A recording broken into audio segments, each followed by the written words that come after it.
Próximo tópico pra gente, aula 66. Conceitos e noções sobre incêndios florestais. Olha só. O que são incêndios florestais? São queimadas não controladas que se propagam pela vegetação, podendo atingir florestas nativas, áreas de preservação, pastagens ou plantações. Beleza? Diferem de queimadas agrícolas, autorizadas e controladas.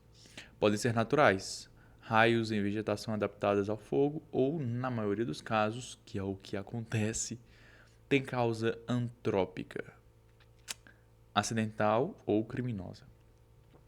3 elementos do triângulo do fogo. Para que ocorra um incêndio é necessário haver combustível, que, em exemplo florestal, geralmente é a biomassa seca, folhas, galhos, pasto seco, oxigênio, que tem disponibilidade no ar e não é controlável no campo, e uma fonte de calor, ou o início, né, do fogo, que geralmente em riscos naturais podem ser raios, algumas outras coisas mais específicas, né, ou geralmente humanos, bitucas de cigarros, queimadas mal conduzidas, faíscas, né, e,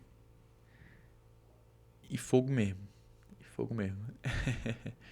A interrupção de qualquer um desses elementos impede ou extingue o fogo. Então, tudo pegando fogo, você isola a área, não tem mais oxigênio, o fogo vai se acabar. Se você tira todo o calor, se acaba também. Se você consome todo o combustível, o fogo se acaba. Fontes de incêndios florestais quanto à posição. Pode ser o tipo de incêndio pode ser de superfície ou rasteiro, quando vai ter a queima da vegetação próxima ao solo, folhas, pastos e arbustos baixos. Pode ser um fogo de copa ou aéreo, atingindo aí a parte superior das árvores, especialmente em florestas secas. E também pode ser um fogo de subsolo ou turfeiro, que ocorre quando a queima da matéria orgânica debaixo da superfície é um tipo de fogo de difícil detecção e de difícil controle. Fatores que favorecem incêndios florestais: a estiagem prolongada por meio da redução da umidade da vegetação, e vai ter uma combustão facilitada.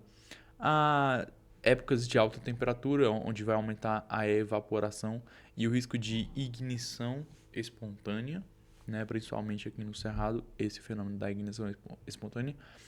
Baixa umidade relativa do ar facilita a propagação do fogo. Ventos fortes carregam faíscas, aceleram chamas e mudam a direção do fogo.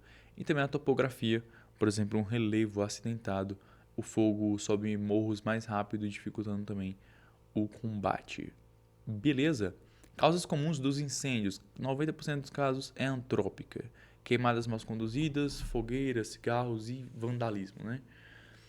Outra origem pode ser criminosa, dolosa, onde o incêndio é proposital para desmatamento ou especulação fundiária. Outra origem é acidental e culposa, quando ocorre linhas de transmissão, faíscas de veículos, descuido agrícola de forma geral. E, de modo mais raro, também tem a origem natural, por meio de raios em regiões savânicas com vegetação seca. Beleza? Uma coisa que eu fiquei me perguntando agora é se os se raio bola pode causar queimada. Deve ser algo interessante de se pesquisar. Efeitos dos incêndios florestais: efeito ambiental, a destruição vegetal e do habitat, morte de fauna por fogo direto ou por inalação, e emissão de gases de efeito estufa, CO2, metano e óxidos de nitrogênio. Também vai ocorrer a perda de fertilidade do solo, erosão e assoreamento de rios e redução da biodiversidade. Aspectos econômicos e sociais com relação a esse fogo descontrolado: pode ocorrer prejuízo à agricultura e pecuária. Eu já conheço muita gente que sofreu esse tipo de prejuízo por queimadas descontroladas. Pode haver também um comprometimento da saúde pública por meio de fumaças e partículas finas, né? Como nós sofremos aqui no Brasil em novembro do ano passado, se eu não me engano. muita nuvem de fumaça por todo o Brasil. Mas outro prejuízo, o impacto sobre a infraestrutura, linhas de energia e estradas, e também o custo elevado para controle e reparação daquilo que é degradado pelo fogo. Métodos de prevenção. Estratégia. Aceiros. Aceiros, no Nordeste é muito comum, são faixas sem vegetação que impedem a propagação do fogo, né? Quando a gente precisa fazer um fogo controlado, a gente geralmente faz esses aceiros. Então, a gente tem, digamos assim, um núcleo que tem vegetação que você precisa queimar por algum motivo.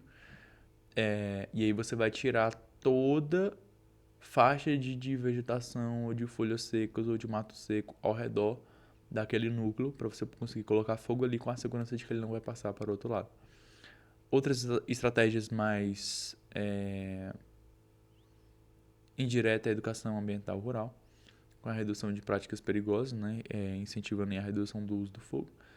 Também vai ter a prática da queimada controlada e legalizada, sob autorização e acompanhamento técnico. Eu não sei, mas me parece que isso aqui é realmente muito raro. Monitoramento climático, uso de satélites e alerta de risco, fiscalização e policiamento, a ação preventiva e repressiva a queimadas ilegais. Métodos de combate ao fogo. Tem um método de combate direto, em onde você enfrenta o fogo na linha de frente, com abafadores e bombas de água e etc. Tem um método indireto, criando aceiros ou contra-fogo, para realmente controlar esse avanço aí. E tem um método de combate aéreo, com os de aviões ou helicópteros com água ou retardante. Também tem o controle de fogo com fogo, que é o manejo integrado, onde a gente vai usar técnicas do fogo para eliminar combustíveis em áreas alvo. Curioso, né? Acho que a gente vai ver isso na próxima aula ou na próxima da próxima. O combate exige planejamento, treinamento e equipamentos adequados, além de apoio logístico, aéreo e terrestre. Alguns aspectos legais e penais, a Lei de Crimes Ambientais, onde fala no seu artigo 41 que causar incêndio em mata ou floresta pode gerar pena de até 4 anos. A lei do Código Florestal, que vai estabelecer regras para queimadas legais e suas exceções. O decreto 6.514 de 2008, que vai falar das infrações ambientais, aplicando multas de até 50 milhões em embargos e perda de bens. Vai ter também a Lei da Gestão de Florestas Públicas, a Lei 11.284 de 2006, com a gestão sustentável com responsabilidade. E o artigo 225 da Constituição, que cita o dever de proteger o meio ambiente para as presentes e futuras gerações. Maravilha. Aplicações periciais. Determinação da causa do incêndio, dano à unidade de conservação, né, mais grave do que se não fosse. Vistoria em áreas particulares, avaliar omissões e medidas preventivas. Estudo de reincidência em áreas agrícolas e laudos judiciais para indenização. Beleza, meus queridos? O IBAMA tem cartilha de prevenção e combate a incêndios florestais. O Ministério do Meio Ambiente tem a Política Nacional de Manejo ao Fogo.